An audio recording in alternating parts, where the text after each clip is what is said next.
Welcome to another episode of Light of the Southwest. I'm Dr. Rick Wadge, and I'm here with Amy Cooper. Hello, Dr. Wadge. How are you doing, Amy? Doing good. We have a longtime guest back in the house today. Yes, we do. A good friend of ours. Avi Lipkin, welcome back to GLC. Great to be home. I feel like home here, you know. Well, you've had kind of an exciting adventure since we saw you last. Yes, indeed. I have to issue a praise report that I'm still alive. And I had a pacemaker put in. And very frankly, I was fading, and I didn't know it. I didn't feel right. Yeah, what were the symptoms? Well, 30 pulse. And, you know, I'd wake up in the middle of the night with no pulse, and then my heart would kick, like really kick me. And the whole day my heart was kicking, you know, on and off with 3-4 pulses and then a stop, and 3-4 pulses and a stop. And my whole day was thinking about, will my heart drop and stop all of a sudden? And finally, my doctor said, you got to put in a pacemaker. And so I don't want to say I'm better than new, but I'm definitely kind of like I was 20 years ago. So watch out. So this was really obvious. It wasn't something you could have missed. Well, I had done a Holter 2 years ago, and my pulse was down to 30 at night. During the day it was normal, but little by little the day thing went down also. And I was sleeping all the time, and I was just wiped out all the time, and I wasn't feeling happy. I felt like I was going to die. And God kicked me and said, no, you're not going to die. You still have work to do. So, you know, I mean, God will take each and every one of us when the time comes. But at least I'm back to work, and I'm very happy to be alive. Do you feel like the ever-ready bunny now? The Energizer Bunny, you're right. So New good battery. to be here, and I'm just very happy to be alive and very happy to be with you. And every day is a praise worship. I mean, every day is like great to be alive again. Well, it's much better to interview you since that you're still alive. It'd be a much more boring program if you weren't. So. Yes, it would be be a deadbeat show. No, please. Two of you. Better control myself. A lot of dead time. Okay. Well, there sure is a lot of stuff going on Yes. in your neck of the woods. Of course, you're from Israel. Right. And your little neighbor next door, Egypt, and Syria, and Lebanon. There's something happening all around you right now. What's the temperature over there? You know, I have to tell you, for decades, and I've been with you guys almost 15 years, you know, so I would say, you know, all this time I was always saying that Israel was like a flower in the middle of the desert. Mm-hmm. Now Israel's like a flower in the middle of a forest fire. And but God has been blessing Israel.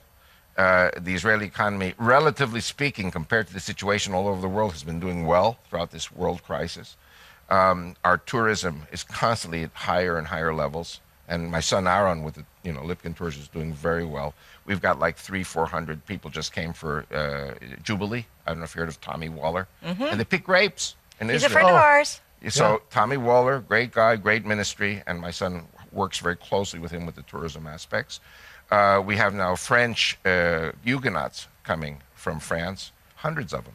Wow. Really? And because there's no jet lag, you know, they're on fire for the Lord, just like the American Christians, and they just come and so we're very busy with the French tourism. And of course, we have the regular Christian groups that I work with, the churches that I work with. So my son is blessed, working very hard. And I have to tell you something. I don't know if I mentioned it in the last time we did a show, but my son, I shouldn't be arrogant, but he's following in my footsteps, and he's outdoing me. And because he's Orthodox, he works very closely with the rabbis in Israel. And he put together a board of rabbis that love the Christians. And they issued a communique that the Christians, now this is earth-shattering. The Christians are not the enemy anymore. Orthodox rabbis said, the Christians are our brothers and sisters, we need to love them, and we need to have outreach. We need to change our whole way of thinking towards the Christians. My son did that. And I don't know if you heard about I think I mentioned it also when I was here last time, the Greek Orthodox priest in Nazareth. Right. Who came out and said Israeli Arab Christians need to serve in the Israeli army.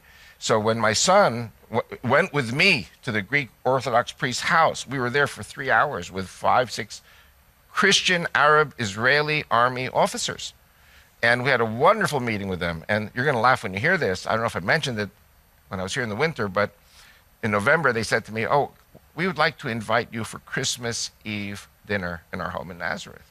Now, I had never before in my life ever even dared to think, as a Jew, of going to a Christmas Eve dinner. And I said to my son, what should we do? He said, well, I can't go, but you can go. You're the politician. forming the Judeo-Christian Bible Block Party.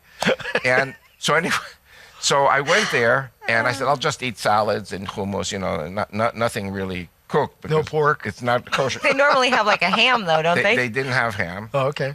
And they brought in kosher catered meat for me. Wow. So I had the hummus and I had the salads and I had the meat. I was a happy camper.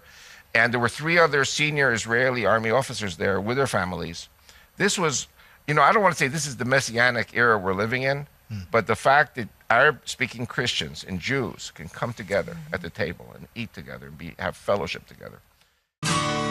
If you enjoyed this clip, please feel free to check out the full version in the link located in the description panel below. Please be sure to subscribe to our channel.